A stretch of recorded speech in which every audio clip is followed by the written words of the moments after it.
శ్రీ గురుభ్యో నమ. శ్రీమాత్రే నమ. ధనిష్ట నక్షత్ర యొక్క విశేషాల గురించి తెలుసుకుందాం.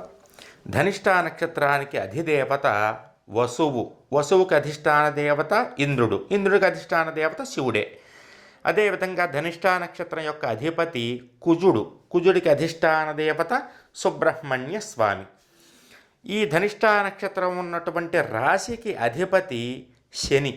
శనికి అధిష్టాన దేవత శివుడు. ధనిష్ట నక్షత్రం యొక్క అదృష్ట రత్నము పగడము రత్నమణి. అదృష్ట వర్ణము ఎరుపు. అదృష్ట సంఖ్య 9. అదృష్ట వారం మంగళవారం. అదృష్ట వృక్షము జమ్మి చెట్టు. పఠించవలసినటువంటి మంత్రము వీరు ఓం శరవణ భవాయ నమః. ఈ మంత్రాన్ని చక్కగా పారాయణ చేసుకోవాలన్నమాట. అదేవిధంగా ధనిష్ట నక్షత్రం వారి యొక్క నక్షత్ర గాయత్రి వసుమూలాయ విద్మహే సర్వసిద్ధ్యై చ ధీమహి తన్నో ధనిష్ట ప్రచోదయాతు.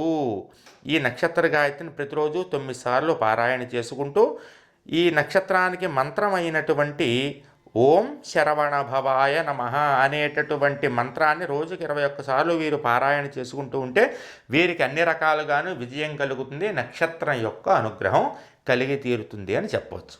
మీరు మరిన్ని నక్షత్రాల గురించి, మన యొక్క హైందవ ఆచార వ్యవహారాల గురించి, ఆచార వ్యవహారాల్లో రహస్యాల గురించి కూలంకషంగా, సంపూర్ణంగా, విశేషంగా తెలుసుకోవాలనుకుంటే మాత్రం మన చిర్రావూరి ఫౌండేషన్ మరియు చిర్రావూరి జయం యూట్యూబ్ ఛానల్స్ని సబ్స్క్రైబ్ చేసుకోవడం మర్చిపోకండి. జయం.